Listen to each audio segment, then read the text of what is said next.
What's up, you guys? The Dorcas Knight here, doing another action figure review on the Marvel Legends series, Marvel Knights, Build-A-Figure, Man-Thing, Netflix series, Daredevil.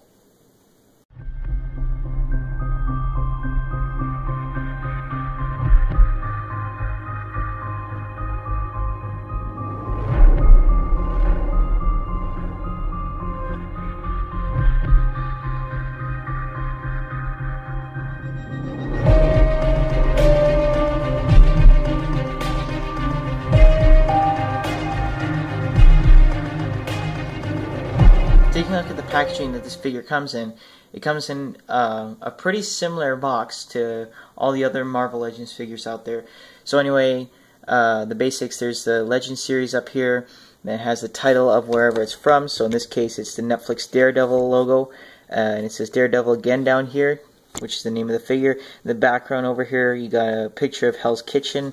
On the side, you got a picture of Daredevil, and same thing goes on the other side. The back over here shows you all the figures that you can get in this wave. So there's Daredevil, Punisher, Elektra, Jessica Jones, Blade, and Bullseye. I'm not sure if I'm going to pick the rest of these guys up. This is a pretty disappointing Build-A-Figure, but not a disappointing figure in this case of the Daredevil.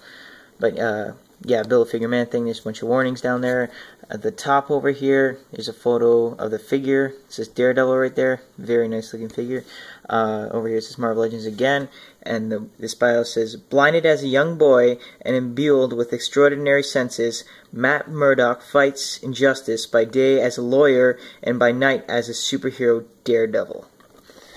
It's pretty sick. The bottom over here just has all of the shipping labels and all that, nothing too fancy. And then at the top says Daredevil, or has a Daredevil logo over here.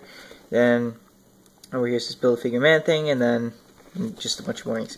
So anyway, let's get into the figure.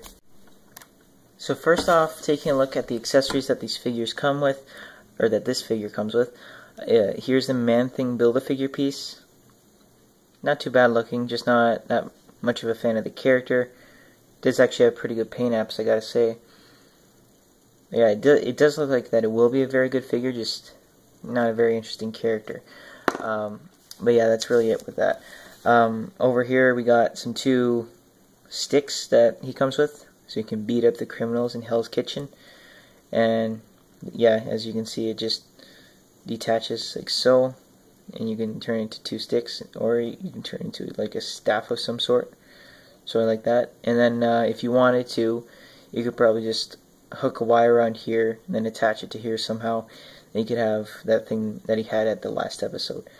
But yeah, over here he has the red. He has a nice red color on the stick. Nothing too much to say about these. They do seem pretty accurate, gotta say. He does come with a hand where he can hold them.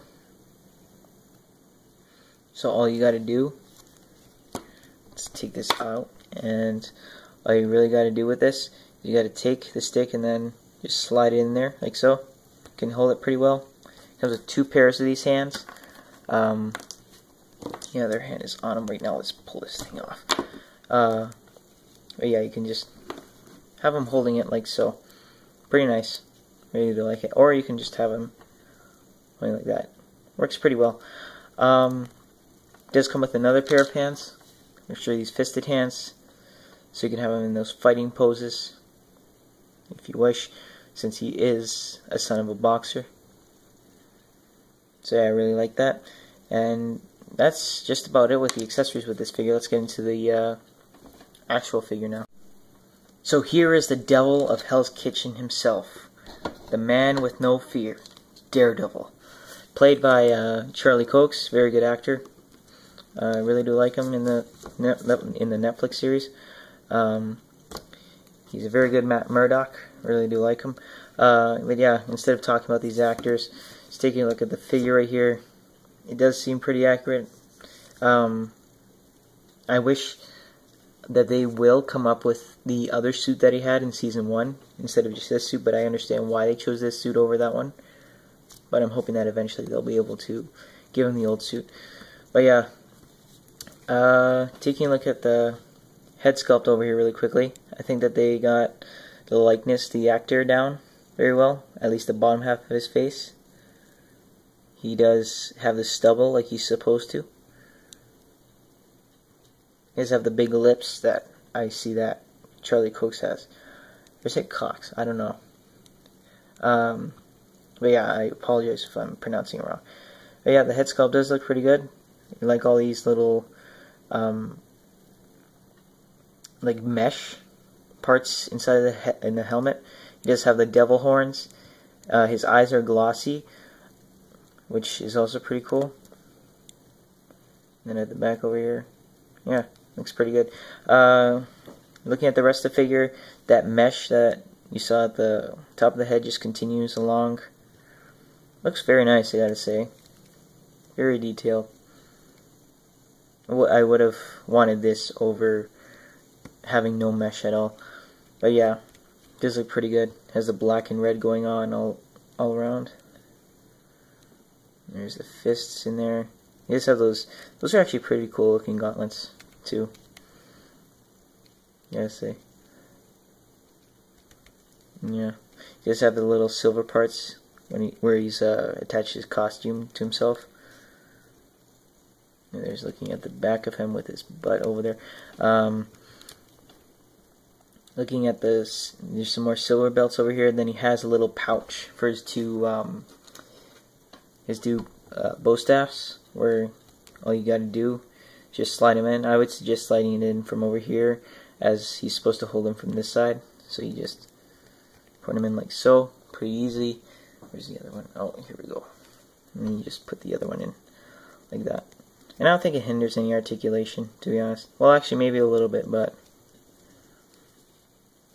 it's not too bad, since these are bendy, which I do think was a good idea. But yeah, taking a look at those knee pads in there. Pretty good looking figure overall. There's the back. There's the bottom of the boots. It's made in China with the peg hole, so you can import this into a base. And there's some lace down there. So yeah, that's pretty much it with looking at the detail of this figure. Let's get into this figure's articulation. As far as articulation goes in this figure, it's pretty similar to all the other action figures. His head can go up about that much. It can go down. It can move side to side. There's no pivot. You can go about that much. You can go up and down. Bicep swivel. Double jointed elbows, which goes in pretty far. He does have a wrist swivel, then moves up and down. He does have an ab crunch. It goes in about that much, which is pretty good. Goes back. There's a waist swivel. You can go out maybe about that much. You can kick that much with these staffs in there, but if you pull them out, it can go a little bit further. So there's his widest stance. You can kick forward, you can kick back. There's a thigh swivel just above or just after the crotch area. There's knee joints, which go in about that much. And then the ankles can move down, up, and then there's an ankle pivot. So pretty decent articulation. I do wish that there was the armpit joints so then he could get into some more action poses, as Daredevil is very similar to Spider-Man. And one thing I'm noticing right now is that the chest does seem a little bit wide, but it's not that bothersome, to be honest. Taking a look at the height of this figure, we can see that he stands just about, I want to say, 6¼ inches tall. Here's Daredevil next to Netflix Punisher. Look out for a review coming soon. Here's Daredevil next to some other Marvel Legends figures, such as the Civil War Spider-Man and the Black Panther from Civil War. I do think that these guys fit and scale well with each other. Finally, here's Daredevil next to Toy Biz Marvel Legends Daredevil. Finally, there's Daredevil in another action pose. And I gotta say, guys, this figure is probably the best Daredevil figure out there yet. And probably one of the best Marvel Legends figures out there yet in terms of quality and look. If you're a big fan of the Netflix TV show, I highly suggest you pick up this figure. This figure is way better than just getting the Hot Toys version or the Marvel Select. This and the Punisher one review coming up soon. And yeah, if you guys want to find this figure, I think it's very hard to find. I had to buy this at a comic book shop, which was a little bit more expensive than your average Marvel Legend figures. But yeah, it's a really good figure. There's nothing much else to say about it.